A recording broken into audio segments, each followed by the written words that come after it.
읽은 본문으로 구속사는 오직 믿음을 통해 이어진다라는 제목으로 하나님의 말씀을 나누겠습니다. 7장에 이미 언급된 베냐민 지파의 족보를 이번 8장에서 다시 한번 자세히 기술하고 있습니다. 베냐민은 야곱과 라헬 사이에서 태어난 야곱의 막내 아들입니다. 창세기 35장에 보면 라헬이 난산으로 인해서 죽음이 임박한 시점에서 그 낳은 아이를 베노니라고 부릅니다. 이는 슬픔의 자식이다라는 뜻을 갖고 있죠. 그러니까 태생 자체가 어려운 중에 태생을 했습니다.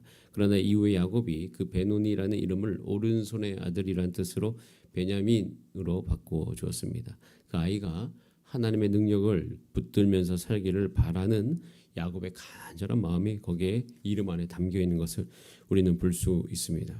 그렇게 시작한 이 베냐민 지파는 이후에 사사기 시대에 멸절될 위기에 봉착을 하죠. 사사기 20장에서 21장 사이에 한 사건이 등장하는데 에브라임에 살고 있던 한 레위인의 첩을 베냐민 지파에 속한 기브아 사람들이 욕보입니다. 그리고 죽게 하죠. 이 사건이 아주 큰 사건입니다. 이스라엘 온 지파에 알려졌고 분노한 이스라엘 모든 지파는 베냐민 지파와 전쟁을 벌이게 됩니다. 그래서 이 일로 베냐민 지파가 완전히 사라질 위기에 처합니다. 겨우 살아나죠.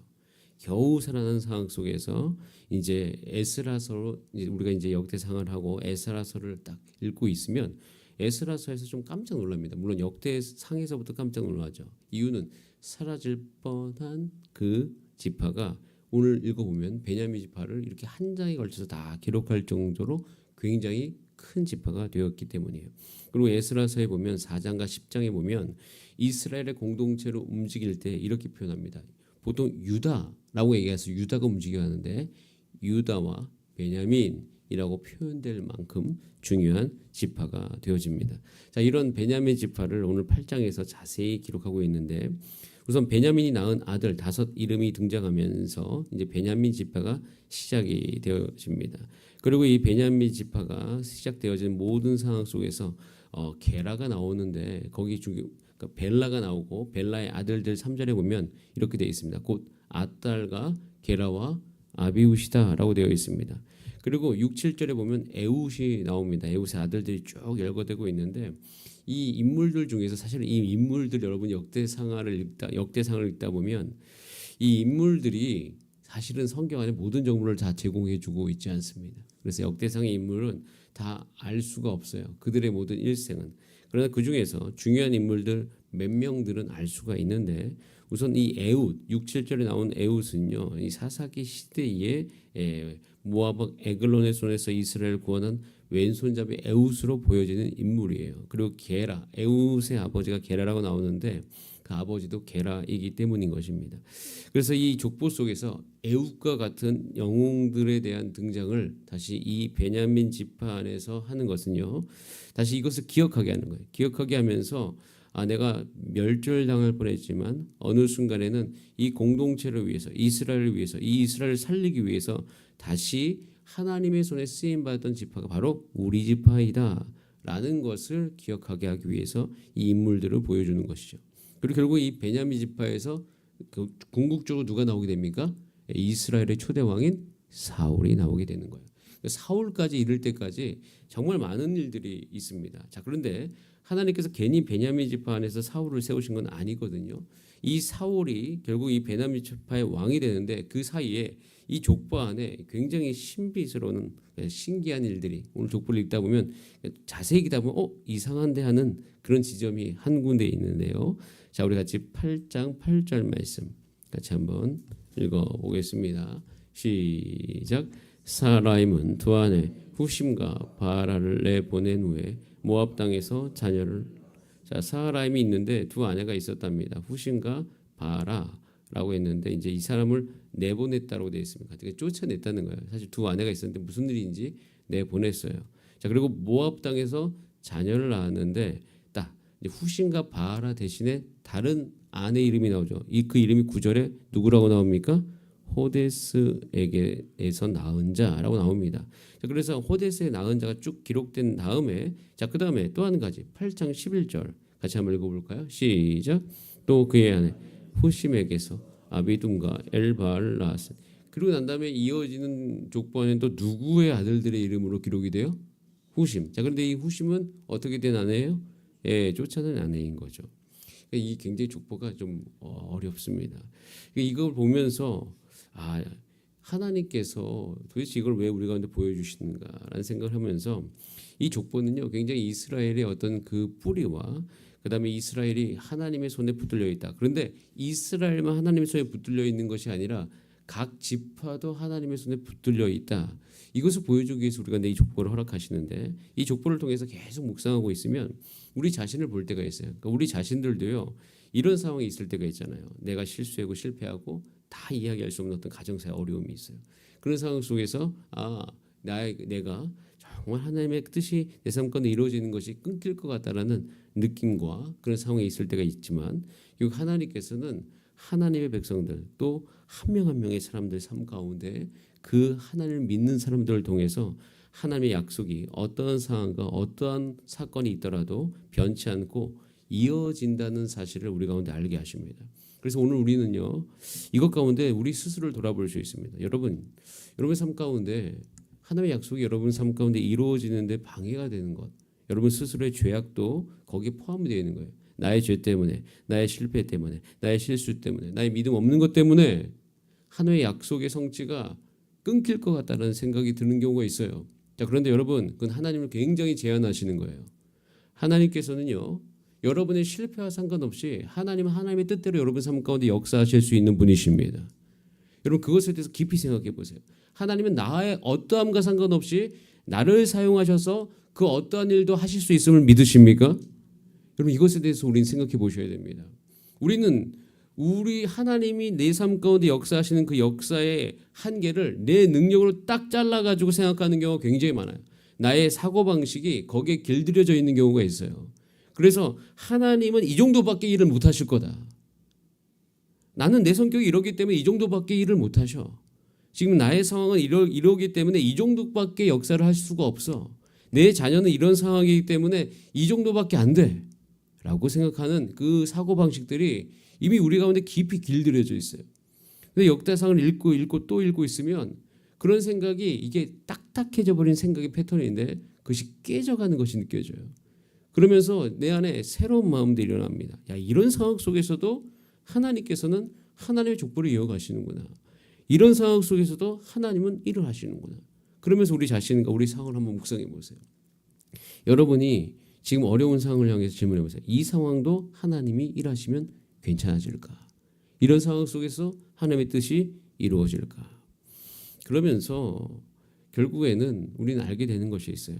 하나님께서 시작하신 그 역사는 하나님이 이루어가 주십니다.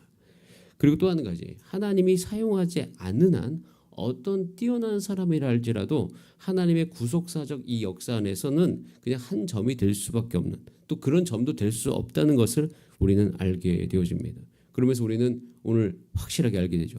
하나님은 뛰어난 사람을 찾아서 역사를 그려가시는 것이 아니라 하나님 안에 속하여서 이 성경 안에 기록된 하나님의 변치 않은 그 약속을 믿고 기꺼이 그 부르심에 순종하는 한 사람을 통하여서 하나님의 역사는 이루어져 가고 있습니다. 지금도 그렇습니다. 그렇기 때문에 언제나 우리는 그것에 대해서 반응할 준비를 해봐야 돼요. 우리 하나님께서 이런 상황 속에서 일을 하시니 내 안에 한 가지 소망이 있습니다. 하나님, 저도 연약합니다. 그러니 저를 통하여서도 하나님의 일을 한번 해주시는 것이 어떻겠습니까? 하나님 나를 사용하여 주시옵소서. 이렇게 기도할 수 있는 저와 여러분 믿음의 고백이 있기를 간절히 소원합니다. 그래서 우리를 살펴봐야 돼요. 나는 오늘 주님의 마음을 듣고 반응할 준비가 되어 있는가? 하나님 말씀하시면 순종함으로 따를 준비가 되어 있는가? 이것에 대한 질문이 저와 여러분 가운데 있게 되어지기를 간절히 소원합니다. 자, 그러면서 이게 따라가야 되잖아요. 근데 따라가면서 우리가 이 베냐민 지파를 통해서 따라가면서 내가 어떠한 태도를 취할 것인가를 좀 배울 필요가 있는데, 베냐민은요 원래 하나님의 징계를 아주 세게 받았던 지파입니다. 정말 세게. 그리고 또 그것이 어디까지 확정이 돼요? 사울 때에 확장이 되잖아요. 사울이 왕이 되지만 결국엔 그 사울이 잘못함으로 베냐민 지파가 거의 내쳐지는 어떤 그런 일들이 있을 수 있어요. 자, 그러면서 저는 베냐민 지파가 다시 일어나는 과정을 보면서 한 가지를 묵상해 봅니다. 베냐민 지파가 다시 일어날 때까지 두 가지 과정이 다 그 베냐민 지파 안에서 경험됩니다. 첫 번째, 하나님이 징계하신다는 것을 알게 됩니다. 하나님은 우리를 징계하실 수 있어. 그걸 어떻게 했어요? 받아들였어요. 근데 징계만 하시는 것이 아니에요. 다시 회복시키시는 거예요. 이 두 가지를 다 받아들이면서 베냐민 지파는 강해지는 것이에요. 저는 그래서 하나님 앞에 쓰임 받기를 원하시는 분들, 정말 하나님 앞에서 하나님의 역사가 나의 삶 가운데 이루어지기를 원하시는 분들은 이 두 가지를 다 받을 준비를 하셔야 됩니다. 징계도 받고 내 잘못도 고쳐지고, 하지만 거기만 있는 것이 아니라 내가 다시 회복할 수 있는 은혜가 내 삶 가운데 임하는 것, 이 두 가지가 같이 내 삶 가운데 일어나게 되기를 소원하실 수 있는 믿음 있는 여러분 되시기를 바랍니다. 징계를 받아요. 그 징계는 소망으로 연결되는 거예요. 그래서 저는 기도합니다. 주여, 나도 징계를 받을 수 있는 삶이 되게 하여 주시옵소서. 하나님께 혼이 나더라도 하나님께 붙어있는 자라고, 난 하나님께 붙어있겠다라고 외치는 자가 되게 하여 주시옵소서. 여러분 보세요. 혼이 나더라도 정말 신뢰할 만한 사람에게 붙어있기로 결정하는 자는 그 사람에게 은혜를 얻습니다. 그리고 또 한 가지, 그때 정말 샘솟듯이 임하는 중요한 능력이 있어요. 한번 따라할까요? 회복의 은혜. 회복의 은혜가 샘솟듯이 나의 삶 가운데 임합니다. 그리고 내가 징계를 받더라도 하나님께 딱 붙어있기로 결정하잖아요. 근데 그게 무슨 얘기냐면 내가 고쳐지더라도 의의 길을 포기하지 않겠다는 거거든요. 그럼 그 안에 날마다 그 내 연약감을 회복시키는 주님의 보혈의 능력을 우리가 날마다 경험하게 되어져요. 그렇게 하나님께서는 우리를 인도하고 계십니다. 자, 그래서 이것에 대해서 여러분 이 역대상을 읽고 신약에 보면 히브리서가 있어요. 히브리서를 한번 같이 읽어보세요. 그럼 참 은혜가 되는데, 히브리서 12장 28절 29절에 이 베냐민 지파에게 딱 적용될 만한 말씀이 나오게 되는데요. 제가 읽어드리겠습니다. 그러므로 우리가 흔들리지 않는 나라를 받았은즉 은혜를 받자. 이로 말미암아 경건함과 두려움으로 하나님을 기쁘시게 섬길지니. 한번 따라할까요? 우리 하나님은 소멸하는 불이심이라. 소멸하는 불, 징계하실 수 있는 분이라는 거예요. 근데 그것이 뭐와 함께 우리 가운데 주어졌어요? 흔들리지 않는다. 베냐민을 딱 보고 있으면 하나님이 베냐민 흔들릴 만한 상황이 많은데 그들을 끝까지 지켜주셔요. 근데 어떻게? 소멸하는 불. 이 두 가지 개념이 함께 있는 거예요. 그러니까 소멸하는 불이신 하나님은 죄를 용납하지 않으시며 영원한 의의 나라를 주시고, 또한 그 의의 나라 안에 들어와 있는 하나님의 백성을 보호하시는 하나님의 어떠함. 이것을 깊이 묵상하면서 결국 이런 걸 생각하면 생각할수록 히브리서 10장 19절의 말씀이 떠올라요. 그러므로 형제들아, 우리가 예수의 피를 힘입어 성소에 들어갈 담력을 얻었나니. 내가 하나님의 소멸한 불이기 때문에 징계받을 것 같아요. 어려워 마음이. 그렇지만 우리는 어떻게 해요? 예수의 피를 힘입어 다시 성소에 들어갈 담력을 얻어서 거기서 내 모든 연약함을 씻고 다시 하나님이 주시는 것으로 말미암아 회복되어지는 그런 은혜를 누리는 삶. 그것이 하나님께서 이 시대의 교회를 통해서 다시 이루시기를 원하시는 것이에요. 여러분, 저와 여러분이 오직 하나님의 뜻 안에서 하나님의 믿음으로 말미암아 하나님의 뜻을 함께 이루어가는 하나님의 공동체 되기를 간절히 바랍니다. 그렇기 때문에 우리는 어떻게 됩니까? 히브리서 말씀이 참 멋져요. 아까 전에 방금 읽었던 10장 19절에 예수의 피를 힘입어 성소에 들어갈 담력을 얻었다. 그래서 우리는 어떤 연약함이 있더라도 거기 갈 것이다. 그렇기 때문에 우리는 무엇을 해야 된다고 이야기하면 히브리서 10장 23, 24, 25절에 이렇게 되어 있습니다. 또 약속하신 이는 미쁘시니, 약속하신 이가 신실하시니 우리가 믿는 도리의 소망을 움직이지 말며 굳게 잡고 서로 돌아보아 사랑과 선행을 격려하며 모이기를 피하는 어떤 사람들의 습관과 같이 하지 말고 오직 권하여 그날의 가까움을 볼수록 더욱 그리하자라고 이야기하고 있어요. 이렇게 우리가 딱 이 믿음을 장착하고 나면 주변을 살펴봅니다. 우리 주변 사람들 돌아봐요. 그럼 우리 교회 안에서도 정말 자기는 자기 연약함을 못 보는데 자기가 남의 연약함을 보는 경우가 정말 많습니다. 사람들은 다 똑같아요. 사람들의 정말 능력이 있는 분들은 자기가 자기 연약함을 먼저 보고 남의 연약함도 같이 돌아보는데, 자기 연약함을 보지 못하면서 남의 연약함은 눈에 정말 잘 보이거든요. 그래서 우리는 어려울 때가 많아요. 근데 우리는 새로운 시각을 가져요. 하나님은 저분들의 연약함을 다 예수 그리스도의 보혈로 새롭게 해주실 것이고, 또 그들이 우리가 다 하나님 앞에서 때로는 말씀 앞에 제대로 있고 말씀의 기능이 회복되잖아요. 그러면 내가 남의 연약함을 지적하지 않더라도 말씀이 각 사람 가운데 임해서 말씀의 기능이 교훈과 책망과 바르게 함과 의로 교육함이잖아요. 그러니까 책망과 바르게 함이 그들 각자의 삶 가운데 임하거든요. 그래서 우리는 어떻게 되냐면 우리가 입으로 남의 연약함을 말할 필요가 없습니다. 하나님이 반드시 돌봐주니까 어떻게 해야 돼요? 같이 믿음으로 하나님 앞에 나아가기만 하면 돼요. 말씀의 기능이 온전히 그들 삶 가운데 회복되기만 하면 된다는 거예요. 그래서 우리는 노력해야 될 것을 바꿔야 돼요. 어떻게 해요?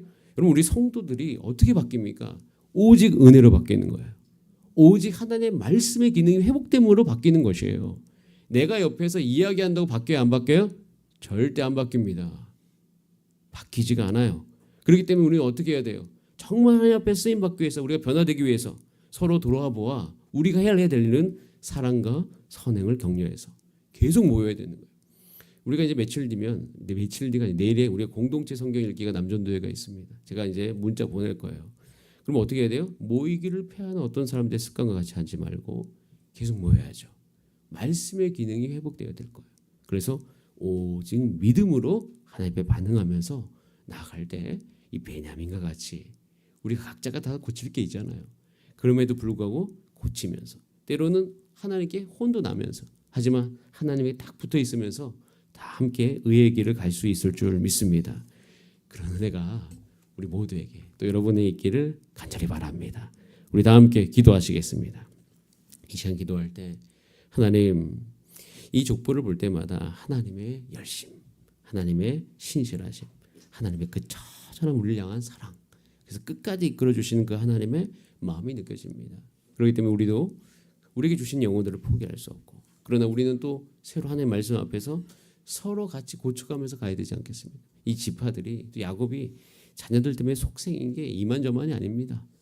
그런데 이 야곱의 속삭임은 하나님 아버지의 마음과 연결이 되어 있어요. 그러면서 우리는 아는 거죠. 아, 하나님은 정말 인격적인 분이시고 그냥 우리가 가족끼리 함께 살아가듯이 그런 걸 다 하나님께서 우리를 통해서 해나가시는구나. 하나님, 나를 붙들어 주시옵소서.